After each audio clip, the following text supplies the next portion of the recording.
Gloria a Dios. Dios los bendiga, hermanos. En esta noche le damos gracias al Señor por esta bendición maravillosa que Él nos concede de poder tener estos medios para poder, hermanos, estudiar la palabra del Señor. Hace algunos días empezamos esta temática de los conflictos matrimoniales y queremos, hermanos, continuar en esta preciosa noche. Usted que está ahí en su casa, que está en su hogar, sea bienvenido. Le damos gracias al Señor por la bendición que nos concede de poder tener estos medios para aprender cada día más de su palabra. Usted que está ahí en su trabajo o está ahí en su casa, pues sea bienvenido. Le damos a Dios la gloria. Le damos las gracias por este regalo maravilloso que Él nos da. Queremos orar al Señor para que Él nos bendiga desde el principio hasta el fin de este programa, que sea de mucha bendición para nuestras vidas, para la iglesia del Señor. Si usted tiene su matrimonio y está bien, pues gloria a Dios por eso. Si usted está pasando por una situación difícil, por algún problema, también puede ser de mucha bendición este tema, ya que Dios siempre nos habla a tiempo para que nosotros podamos vivir una vida diferente.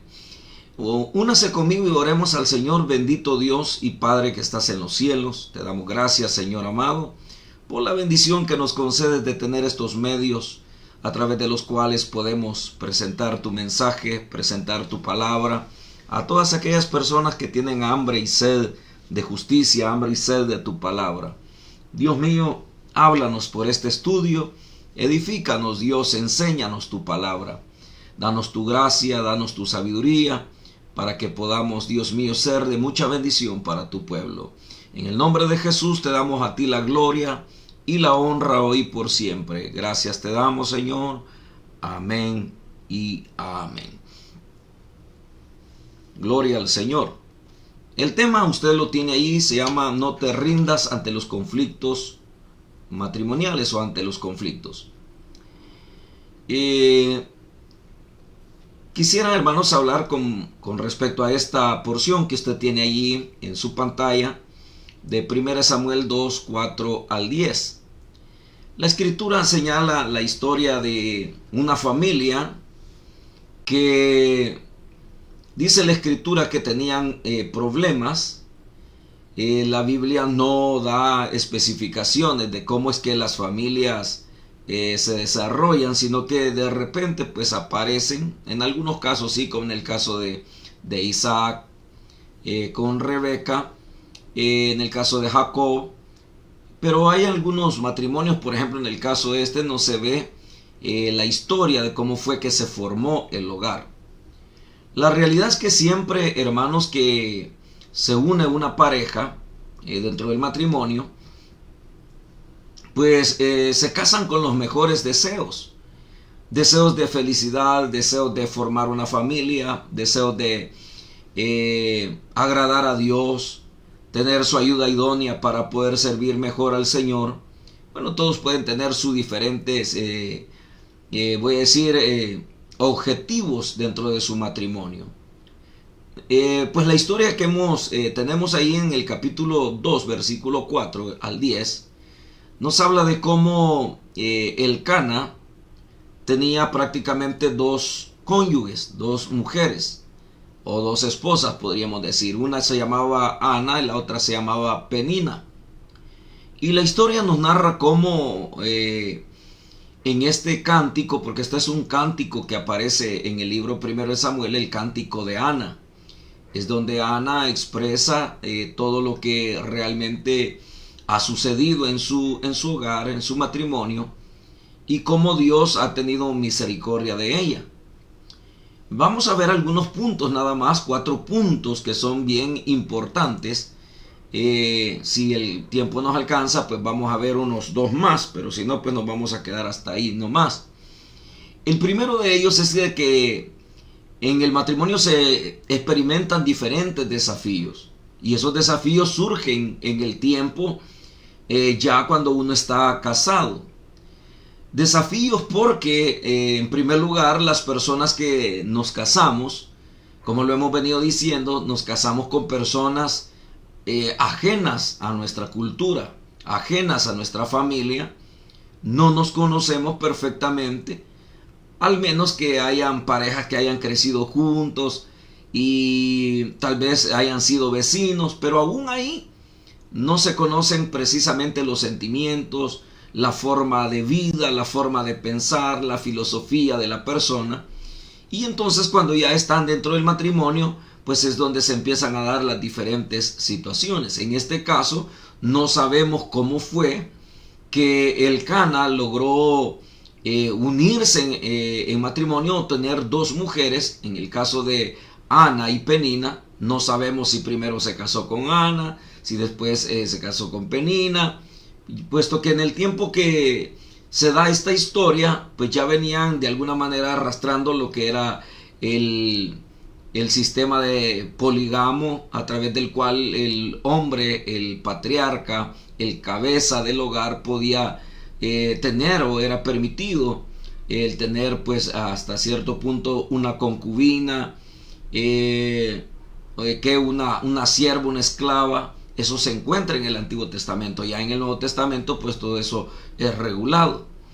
Pero en el caso de los hombres de Dios, encontramos por ejemplo un Abraham, un Jacob, esforzándose por ser monógamos, tener una sola esposa.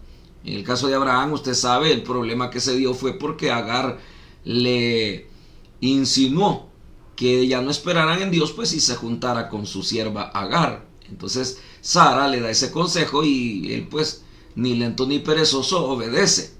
Pero eso lo llevaría a un conflicto tremendo en su vida, juntamente con su esposa y también con su hijo y con su esclava. Y hasta el día de ahora pues ese conflicto continúa, pero no nos vamos a meter ahí. Veamos el primer punto que tenemos ahí. Y es, hermanos, de que cuando nos casamos tenemos expectativas de que nuestro matrimonio será diferente al de los demás. Eso es lo que siempre pensamos. Venimos de una sociedad donde el matrimonio pues se le está perdiendo la importancia, y entonces algunos fracasan en su matrimonio.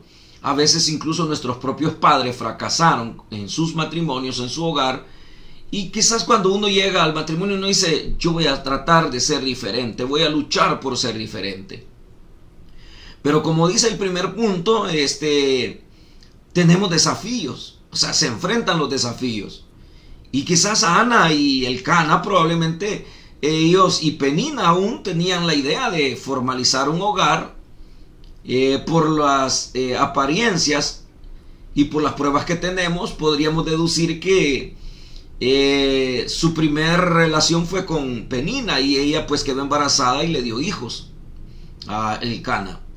Pero luego sucede que Ana no puede tener hijos. Allí ya estamos enfrentando dos situaciones difíciles. En el caso de Ana estamos viendo dos situaciones difíciles, dos desafíos difíciles. El primero de ellos es que ahora en ese hogar no es un hogar de dos, es un hogar de tres personas. Ese es uno. Segundo, Penina humilla a Ana por ser estéril. Fíjese. Y tercero, Ana era estéril prácticamente por voluntad de Dios. Nunca había podido procrear. Nunca. Entonces, al no poder dar a luz un hijo, pues ella era humillada, era menospreciada. Incluso ante la sociedad, pues las mujeres que no daban a luz eran humilladas, eran menospreciadas. Entonces ahora ella va a enfrentar estos desafíos. El primero, en un hogar donde hay otra mujer, donde hay hijos que no son de ella, que son de su esposo y de su otra mujer. Dos, la mujer la menosprecia, la humilla. Y tres, pues el problema de ella solamente Dios tenía la solución para ella. Entonces creo yo de que los desafíos siempre van a existir dentro de un matrimonio. Ahora, lo importante es cómo los vamos a enfrentar. O sea, porque la mayoría se casa con las mejores intenciones y piensan ser felices. No obstante, al ver los desafíos y problemas que enfrentan, algunos desisten. Algunos dejan de sus hogares, dejan sus familias, y cuando empiezan los problemas, pues ellos dicen, bueno, mejor separémonos, lo cual la Biblia pues no lo aprueba. Entonces hay que tener mucho cuidado con eso.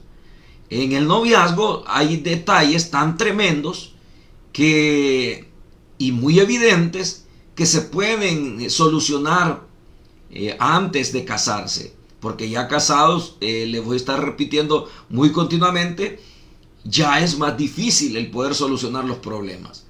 Veamos el segundo punto. Ana era esposa del Cana y no se sabe cómo su esposo llegó a tener su relación con Penina. No se sabe. Y el hecho de que ella sufría mucho, su hogar se había convertido en un momento de dolor, un momento de sufrimiento, no de felicidad, no de gozo. ¿Y quién va a querer tener un hogar así, donde hay guerra, donde hay problemas, donde hay humillación? Pues la mayoría de los matrimonios se destruyen por eso.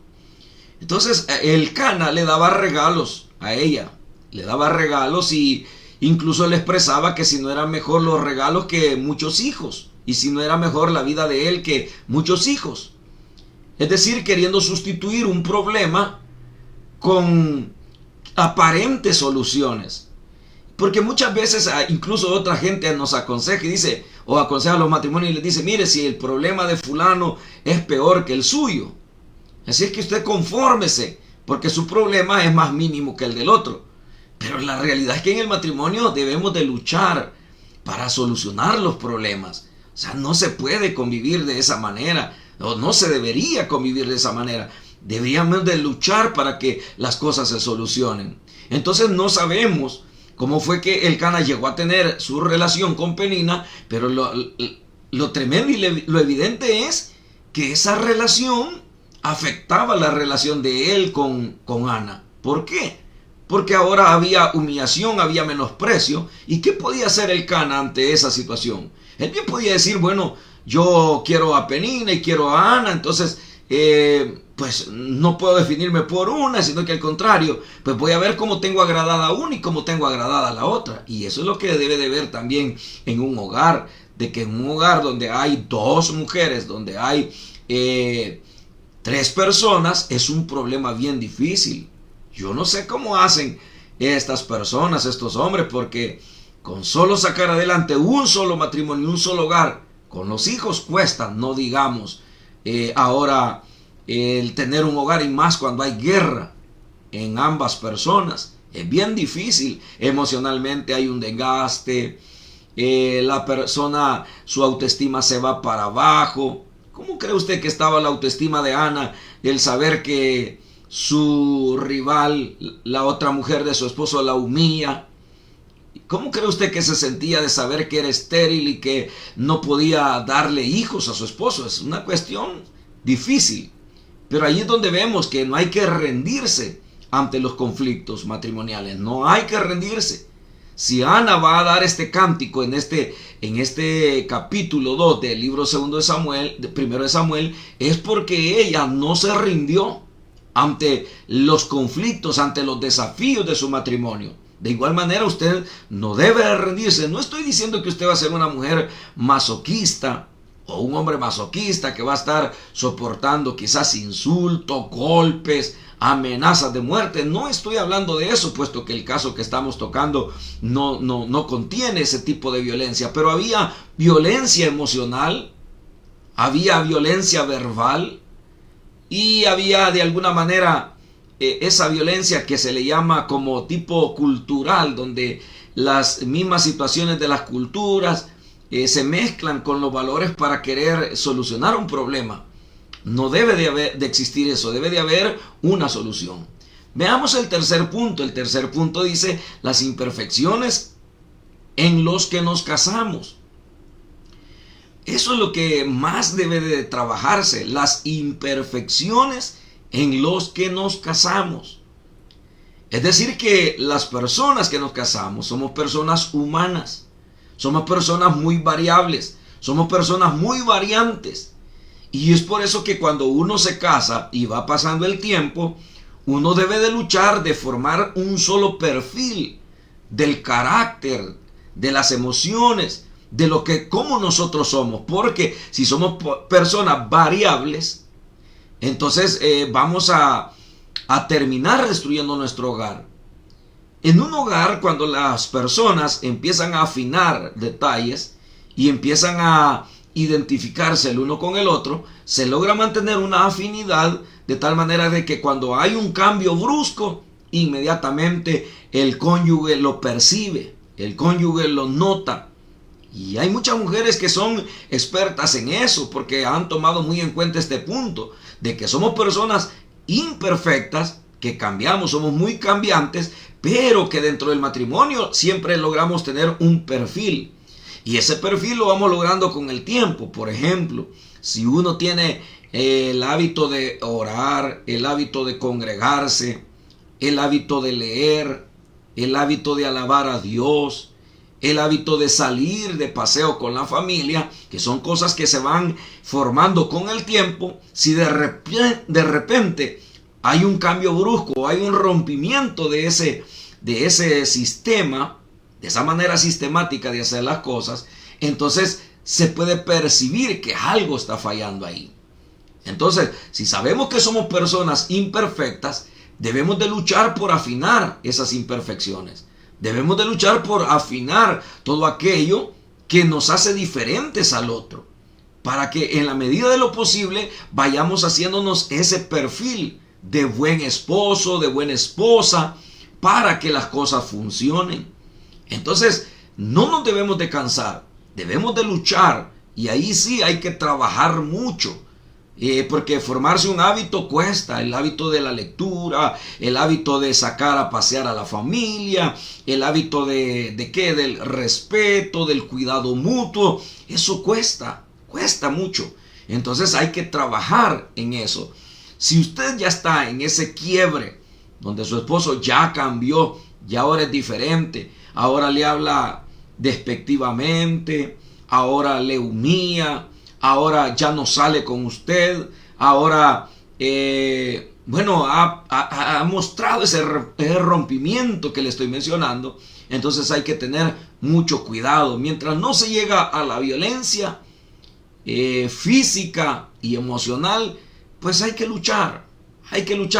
Y aun cuando está la violencia emocional, hay que platicar, hay que dialogar, hay que buscar ayuda para que nos orienten y nos ayuden. Acá Ana, usted sabe, ella sabía precisamente que su solución solamente Dios la tenía. Solamente Dios era el único que podía ayudarle a ella. Y media vez Dios le ayudara a ella, se iba a afinar ese problema con su esposo. O sea, si el esposo se sentía mal porque ella no podía procrear hijos, ahora ella tenía la oportunidad de buscar a Dios. ¿Por qué? Porque mire el cuarto punto.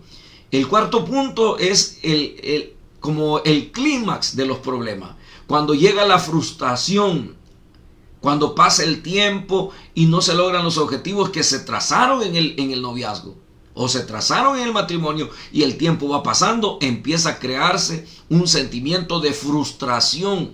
Muchas veces frustración de parte de la esposa, del esposo y aún de los mismos hijos, de ver solamente pleitos continuos en su hogar. Quizás maltrato físico, verbal, emocional. O sea, puede haber una frustración en los hijos para no enfrentar ellos un matrimonio. ¿Por qué?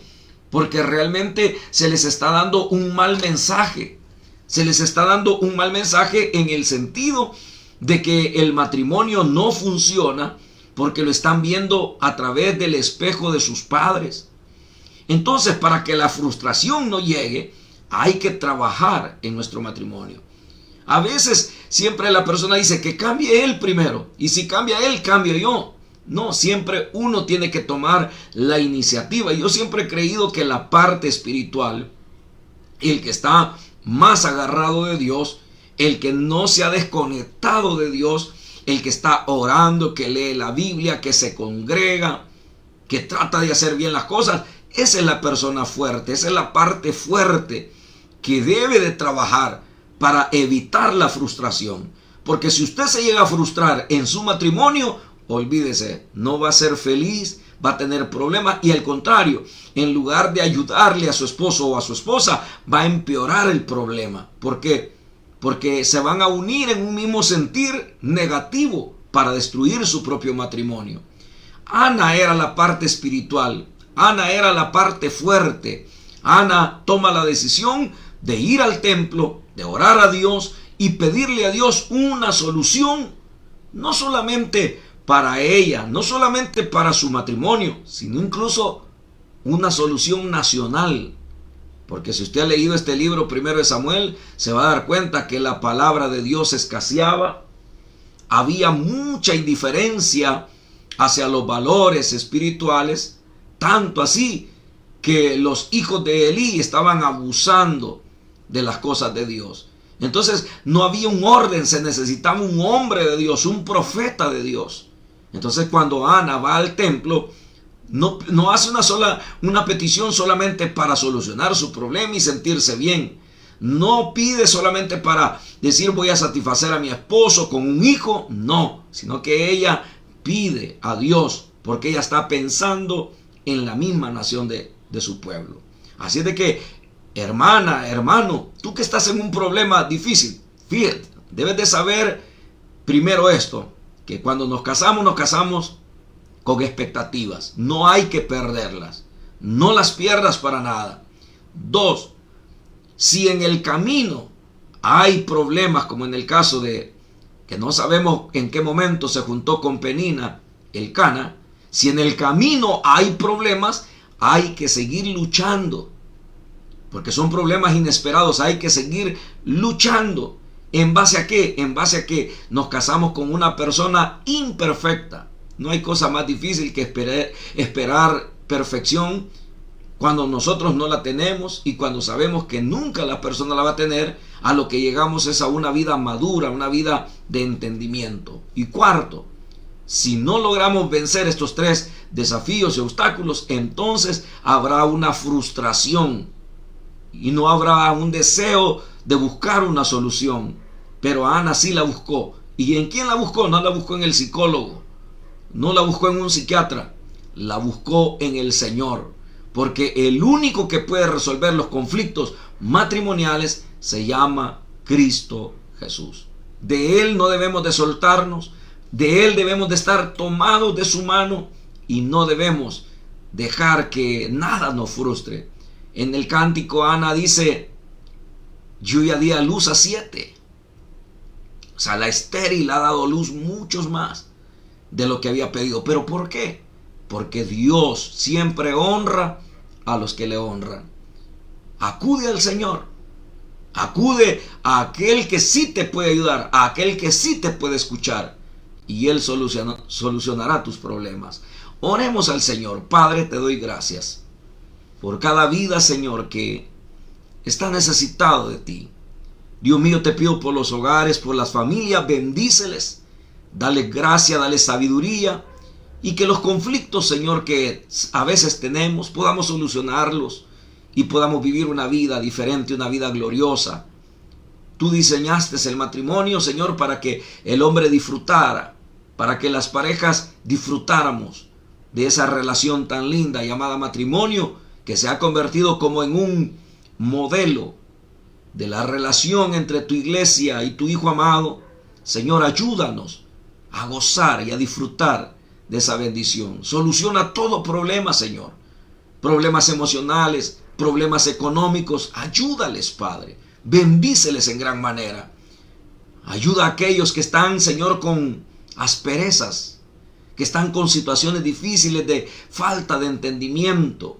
Ayúdales, Padre. En el nombre de Jesús, y aquellos que ya se sienten frustrados y frustradas, ayúdales. Ten misericordia de ellos. En el nombre de Jesús, yo los pongo en tus manos. Bendice, Señor, las familias de tu iglesia. Bendice las familias de los líderes, de los supervisores, de los anfitriones. Bendícelos, guárdalos, para que en un mismo sentir te amen, te sirvan. Busquen de ti, Señor, para que sus hijos puedan ver un modelo digno de ser imitado. Te lo pido, Señor, en el nombre de Jesús. Obra poderosamente, Señor. Obra a favor de tu pueblo. Obra a favor de tu iglesia. En el nombre de Jesús, gracias te damos. Dele gracias. Gracias, Dios eterno, por tu amor y tu bondad en Cristo Jesús. Amén, Señor. Y amén. Tengan feliz noche, hermanos. Dios les bendiga a todos y compartamos la palabra del Señor.